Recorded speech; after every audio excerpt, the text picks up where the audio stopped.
In this video, we're going to look at a pretty interesting infinite integral, and that will be the integral from 0 to infinity of the absolute value of sine of x times sine of x over x dx.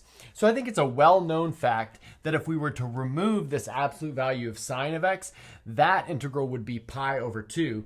And we'll actually get to prove that as well, because we're going to approach this integral using something called Lobachevsky's integral formula, which allows us to evaluate a whole family of integrals that are of this form. And in order to prove that formula, we're going to need some ideas from Fourier analysis. And let's look at this one first. So if f of x has a period of 2 pi, then we can write f of x as this doubly infinite sum, n equal negative infinity to infinity, of cn times e to the I n x, where cn is 1 over 2 pi times the integral from minus pi to pi of f of x e to the minus I n x dx. So that's how you calculate those coefficients. So this is a fact that we're not going to prove or anything, but we will use that to derive the following identity, which will be useful to prove our Lobachevsky's integral formula in a bit. And that is if you take the function sine of x and you multiply it by the sum n equals minus infinity to infinity of minus 1 to the n over x plus n pi, you get 1. So this is a surprising formula in its own right. Okay, so let's get to proving this. And in order to do that, we want to set alpha in the interval 0 to 1, and then we want to consider this function. So f sub alpha of x, which is e to the I alpha x, and then, but it's not exactly that function. So it is that function on the interval minus pi to pi, and then it is repeated to make it a 2 pi periodic function. So let's say we'll just put repeated from the interval minus pi to pi. So we take what this function looks like on the interval minus pi to pi, and we paste all of those together until we've created a function with period 2 pi. Great. But since this has period 2 pi, we can find a Fourier expansion of this function using this formula right here. So in other words, we know that f alpha of x is equal to this sum n equals minus infinity to infinity of cn e to the I n x, and we know what these cn's are from this formula right here. So in other words, we know cn is equal to 1 over 2 pi times the integral from minus pi to pi of f alpha x times I to the minus nx. So let's go ahead and write that. So that's e to the I alpha x times e to the minus I nx dx. And that's a fairly straightforward integral, so it won't take much to do that. So that's going to be 1 over 2 pi, and now we have the integral from minus pi to pi, e to the I, and then alpha minus n times x dx. Okay, great. But we can easily find the antiderivative of this using a u substitution maybe. We would want to let u equal I alpha minus n times x or something. And what you will end up getting is 1 over 2 pi and then 1 over I times alpha minus n, and then e to the I alpha minus n times x. We need to evaluate that from minus pi to pi. So let's see what that gives us. That's going to give us 1 over 2 pi. Then I'm going to bring this I from the denominator to the numerator. I can turn it into a minus I. And then we have alpha minus n downstairs. Now evaluating this at pi gives us e to the I alpha pi times e to the minus I n pi. So notice I split that back up into 2 pieces. That's actually going to be advantageous for the next step. And now I need to subtract the same thing that we get after plugging in minus pi. So that's going to be minus e to the minus I alpha pi times e to the I n pi. So now I want to use some facts about this complex exponential function, and it's not too hard to see that if n is odd in each of these cases, we get something like e to the I times odd pi, but e to the I times odd pi is equal to -1. So this is -1 if n is odd. But if n is even, it's +1. But another thing is -1 when n is odd and +1 when n is even, and that's -1 to the n. So these two things are exactly -1 to the n. And maybe we could also see that by rewriting this thing over here in the following way. This is the same thing as e to the -I pi all to the n, but that's the same thing as -1 to the n. Okay, great. So that means I can factor this -1 to the n out of the whole thing, and then let's see what we get. So that's going to be -1 to the n plus 1 combining with this minus sign. And then we have this is all over 2 pi times alpha minus n. Great. And now we have e to the I alpha pi minus e to the minus I alpha pi. But after splitting those up using Euler's formula, so notice that this is cosine alpha pi plus I sine alpha pi. And then this is cosine alpha pi minus I sine alpha pi. We'll see that the cosine parts cancel because we have a minus sign right here. And that is going to leave us with 2 times I times sine of alpha times pi. Great. So now the next thing that I want to do, oh, and I just noticed that I left off an I from this part right here. Okay, so the next thing that I'll do is I'll erase what we have, and I'll bring this up here so that we can move on to the next step. So far, we have this for these Fourier coefficients for our f alpha function. We have -1 to the n plus 1, I, but then we've got another I right here, so we can multiply this I with this I, and that's going to make that -1 to the n. So that's actually a little bit helpful. Another thing that we can do is take this 2 right here and cancel it with this 2 right here. That's also going to be a little bit helpful. So now let's see where that leaves us. That leaves us with Cn is equal to -1 to the n over pi times alpha minus n times alpha, and then sine of alpha times pi. Okay, now using the fact that f alpha is equal to e to the I alpha x on this interval, along with these coefficients which we've calculated, we have the following formula. We have e to the I alpha x equals, so I'm going to bring the sine of alpha times pi out front because notice that's part of all of these coefficients. And then we have the sum, n equals -infinity to infinity, -1 to the n over alpha times pi minus n times pi, and then finally e to the I n x. Okay, great. Now the next thing that I want to do is do a bit of a change of variables. So I'm going to go ahead and let y equal alpha pi, but notice that's the same thing as saying alpha equals y over pi. And let's see what that does to this equation. So we have e to the I alpha over pi times x equals sine of y. And then I have the sum n equals -infinity up to infinity of -1 to the n. And now this denominator becomes y minus n pi. And now I have e to the I n x. Okay, so now we're almost there. Notice that this right-hand side is almost exactly this left-hand side. Instead of x's, I have a y's. That's not a big deal. And I have a plus instead of a minus. But that's actually not a big deal either, because what I can do is do a re-indexing of this summation. I can let n turn into minus n, and that's going to turn this minus into a plus as long as I put a minus right here. So now those are the same. Notice -1 to the n is the same thing as -1 to the minus n. So we're good there. Now the next thing that I want to do is take this whole equation and set x equal to 0.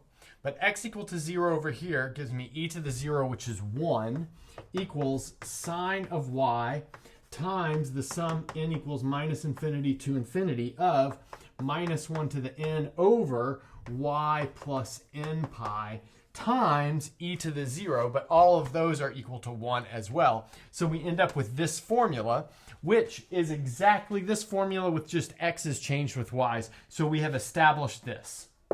Okay, and now we're ready to move on to kind of our main result from which our goal will easily follow, and that's Lobachevsky's integral formula. And so it has the following setup. So if we have this function f, which has the following...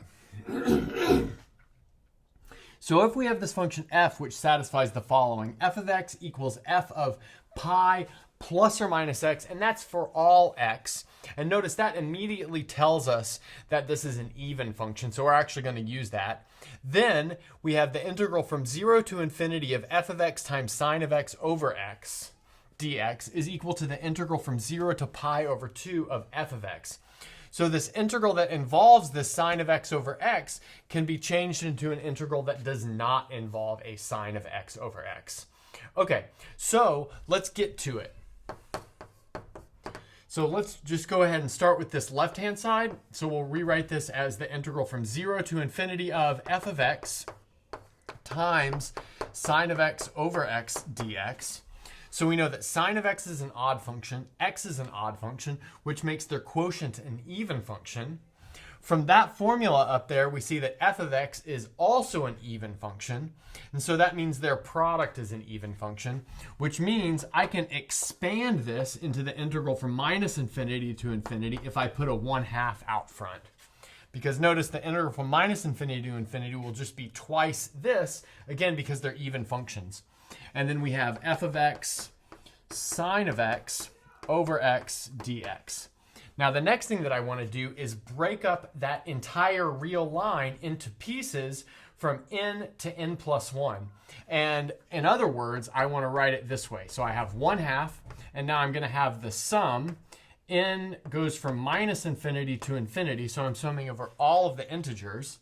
And now I have an integral from n pi to n plus 1 times pi. So notice that's going to recreate the entire real number line just in chunks that are pi units long. And then I have the same stuff in here. So I have f of x times sine of x over x dx. Okay, great. And now from here, what I want to do is make a little bit of a substitution. So let's go ahead and let u equal to x minus n over pi. So notice that means du is going to be minus dx. It means that x is going to be u plus n times pi. And then it means that these bounds of integration are going to change as well. When x equals n pi, that means u equals 0. And when x equals n plus 1 times pi, that means u equals pi. Okay, so let's see what that gives us. That's going to give us this 1/2 times the sum n equals minus infinity to infinity of the integral from 0 up to pi of f of x plus f of u plus n pi. And now we have sine of u plus n pi over u plus n pi du. So we've got something like that going on. But now the next thing that we want to notice is we know something about this function f, and by that rule up there, we see that it's periodic with a period of pi. So that means we can take this and rewrite it with f of u. And then sine is periodic, but it's got a period of 2 pi. So when you add just a single or an odd multiple of pi, you pick up a minus sign. So in other words, this is equal to minus 1 times the sine of u. Okay, so let's see what that gets us. Oh, I should have said minus 1 to the n, because if n is even, then obviously sine of u plus n pi is the same thing as sine of u. So we're good to go in that case. So now let's see what that gets us. That gives us 1/2, and now we have the sum n equals minus infinity up to infinity of, I'm going to go ahead and take this minus 1 to the n out for just a second. Good, and then we have this integral from 0 up to pi of f of u times sine of u all over u plus n pi. So that's what we get after our substitution, du. Okay, so the next thing that I want to do is I'll switch my x's just back to u's, or I should say u's back to x's. just a very simple substitution like that, just so that I have like another kind of starting point, and then I'll bring that up to this spot right here. Okay, we started with our integral from 0 to infinity of f of x times sine of x over x dx, and we got that down to the following expression. So we've got 1/2 the sum n equals minus infinity to infinity of minus 1 to the n, and then this integral from 0 to pi of f of x sine x over x plus n pi dx. Now, the next thing that I want to do is change the order of summation and integration. And I can do this because of the dominated convergence theorem. So I urge you guys to check out the hypotheses for that theorem that show us that we're allowed to do that in this setup where we have sine of x, this kind of denominator, and this definition for our function f of x. So that's going to give me 1/2. And now I have this integral from 0 to pi. And then f of x sine x, I can take each of those out because those don't depend on the index of our summation. And then the summation is now just the sum n equals minus infinity to infinity of 1 over x plus n pi. And I should have said minus 1 to the n over x plus n pi dx. But now we're ready to use this tool that we originally derived, which was sine x times this sum equals 1. And notice that's exactly what we have right here. We have sine x times this sum. So we showed earlier that this was equal to 1. So what that gives us really is just 1/2 the integral from 0 to pi of f of x dx. Almost what we need. Notice we've got an extra 1/2, and then our interval goes from 0 to pi instead of 0 to pi over 2. So let's go ahead and fix that. So this is going to be 1/2 times the quantity. We've got this integral from 0 to pi over 2 of f of x dx plus the integral from pi over 2 up to pi of f of x dx. Now I'll do a substitution in this second integral. So the substitution that I want to do is I will let u equal pi minus x. Notice that's going to mean du equals minus dx. So let's see what we get after doing that. The first bit is the same. I've got 1/2 and then the integral from 0 to pi halves of f of x dx. That's good.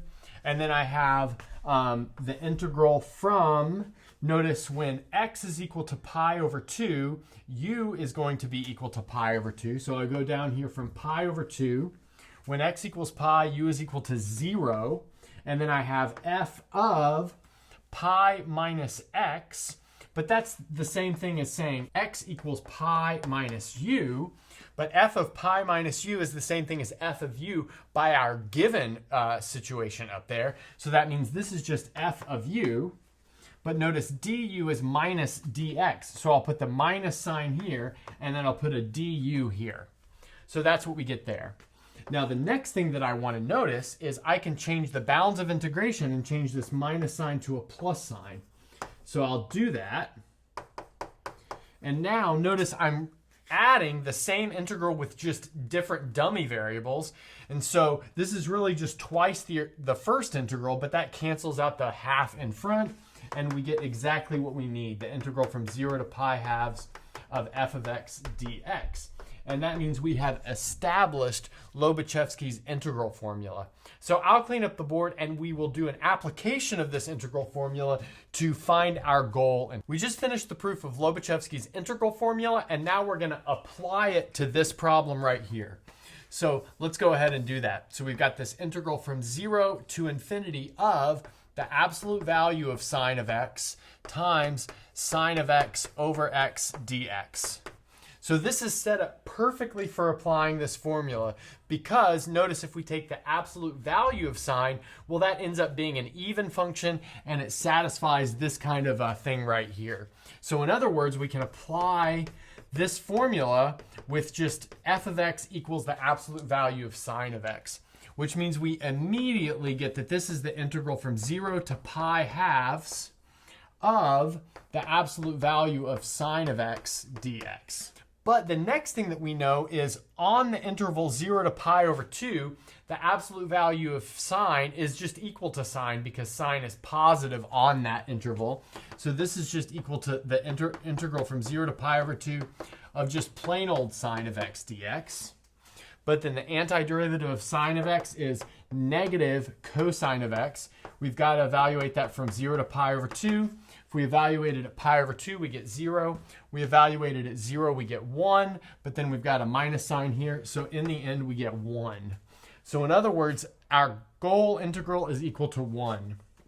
So let's go ahead and do a bonus problem, and that is a very famous integral that we can solve very, very quickly with this formula. There are a bunch of videos that do this in a multitude of different ways on the internet already, but since we've got this nice formula, we might as well do it quickly, and that is just the integral from 0 to infinity of sine of x over x dx.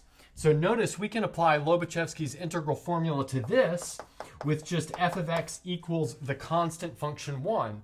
The constant function 1 most definitely satisfies this rule right here. So that means we get the integral from 0 to pi over 2 of f of x, but that's just the constant function 1 dx. But again, we know that that will give us pi over 2. And so we've achieved this standard result using this nice integral formula. Okay, so maybe think about some other integrals that you can calculate with this formula and post them in the comments. That's a good place to stop.